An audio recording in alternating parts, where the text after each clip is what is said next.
Oke, kembali lagi ke channel saya Racun Jalanan.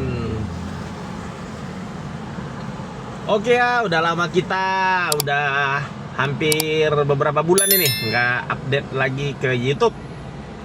Kali ini kita update kembali ya ke YouTube, ke channel tersayang.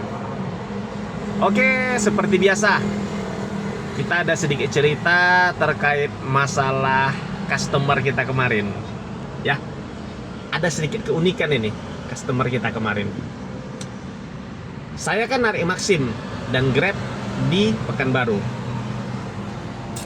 Nah, kemarin ketika masuk orderan, saya menyusullah ke titik penjemputan.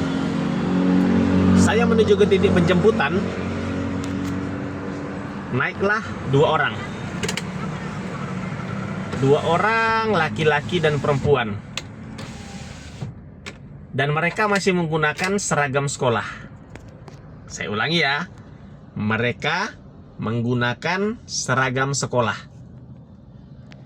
Seragam yang dipakai mereka itu warnanya, bajunya putih, celananya kalau si perempuan pakai rok ya, untuk bawahannya pakai warna dongker. Berarti mereka SMP, paham ya? Kalau SD kan putih merah, SMP putih dongker, atau kata orang putih biru gitu barangkali ya. Kalau SMA rata-rata kan putih abu-abu. Oke? Nah, oke, kita lanjut nih ke topik. Naiklah mereka sepasang kemarin, laki-laki dan perempuan, menggunakan seragam sekolah putih dongker. Ketika mereka naik ke mobil, ya seperti biasa, kita mulailah dengan kalimat, "Mau kemana, Dek? Mau kemana, Kak?" Biasa gitulah ya. Jadi untuk kemarin, "Mau kemana, Dek?" Kan gitu. "Bang, kita sesuai titik kok, Bang," katanya. "Cuma nanti singgah sebentar ke apotik bisa, Bang?" Itulah kata si customer. Ya saya bilang, "Oh bisa, kenapa tidak? Aman aja. Oke, kita ke apotik nanti. Kita cari apotik mana, Dek?" "Apotik yang nampak aja nanti, Bang, di sisi kiri, biar nggak nyebrang ke kanan." Kan gitu katanya. "Oke," saya bilang. Kita berjalan, ketemu apotik. Kita ketemu apotik, lalu berhenti. Dia masuk ke dalam, dia membeli seperti ya kecil aja ya, pakai plastik memang. Dia bilang. Jadi saya bilang, "Beli apa, Dek?" Bilang. "Beli obat kah?" Bilang. "Siapa yang sakit?" "Bukan, Bang, saya beli ini," katanya. Dikasih tunjuk tuh barang.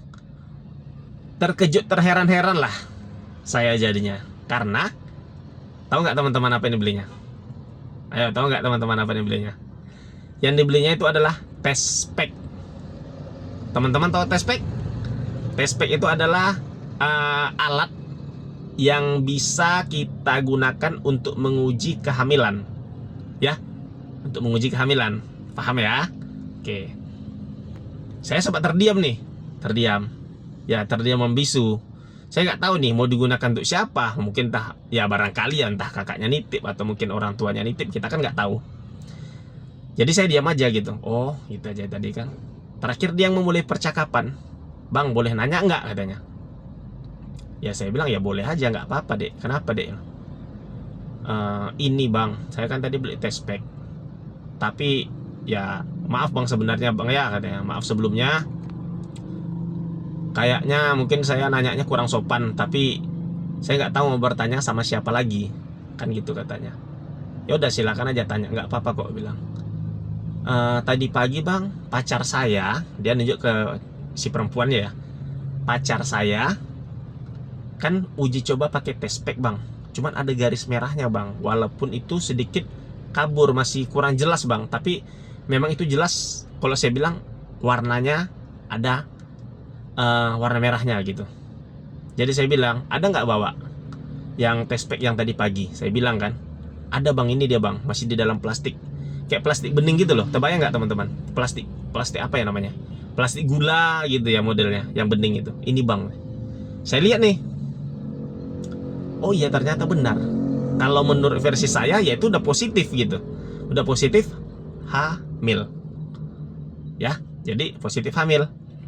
Kalau kita lihat secara perawakan mereka, secara usia mereka, Saya memprediksi mereka kalau nggak kelas 2 SMP, kelas 3 SMP gitulah. Kalau kelas 1 kayaknya nggak. Kelas 2 atau kelas 3 SMP gitulah. Nah itu jadi mereka lanjut lagi dia nanya nih, katanya lagi kan, kira-kira itu udah positif belum bang ya, katanya. Ya saya bilang setahu saya atau setahu abang itu udah positif, tapi ya nggak apa-apa sih, coba aja lagi. Tadi merek apa belinya, bilang dia beli merek tespek tadi yang sensitif, akurasi 99% gitulah tulisannya. Ya udah nanti coba aja lagi, bilang coba aja lagi. Iya bang, aku takut nih bang, katanya. Jadi katanya tadi kan, gimana tuh bang ya, misalkan nanti hamil, abang tahu nggak di mana tempat menggugurkan kandungan? Umak dalam lah. Aduh, kalau bahas-bahas gitu janganlah, nggak paham lah, serius nggak paham. Itu berisiko, serius berisiko. Gini aja lah, nanti coba aja ke apotek lagi. Ke apotek kalau memang positif, beli aja obat. Beli aja obat. Karena abang ada sedikit tahu nih, ada obat namanya asam folat. Konsumsi aja itu bagus itu. Bisa menggugurkan kandungan. Nah, saya bilang lagi tuh. Nanti aja tapi beli asam folatnya setelah tahu ya. Kalau memang sudah tahu nanti ya udah beli aja asam folat. Biar apa? Biar gugur kandungannya. Itulah saya bilang. Ya, yang tahu-tahu aja. Jadi kalau kita bahas masalah ini gitu ya. Kalau saya bahas masalah ini, jadi memang jujur ya, jujur. Saya pun sekarang udah selaku orang tua, saya punya anak perempuan juga 2 orang. Yang satu usia 5 tahun, yang satu lagi 3,5 tahun. 3 tahun gitulah, hampir 3,5 tahun ya.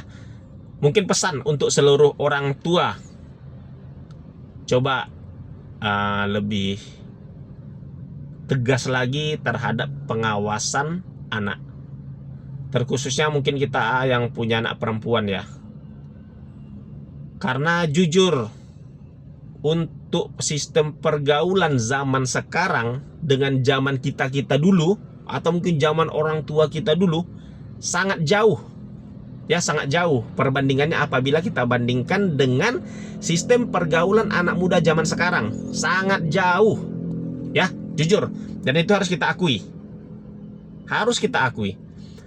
Itulah yang kita maksudkan tadi. Coba nanti ketika mereka belajar pulang sekolah, coba kita tanya, tadi belajar apa nak? Ada nggak PR-nya? Ada nggak kendala gitu? Jadi saya kemarin ada sedikit membaca juga itu masalah sistem cara mendidik anak.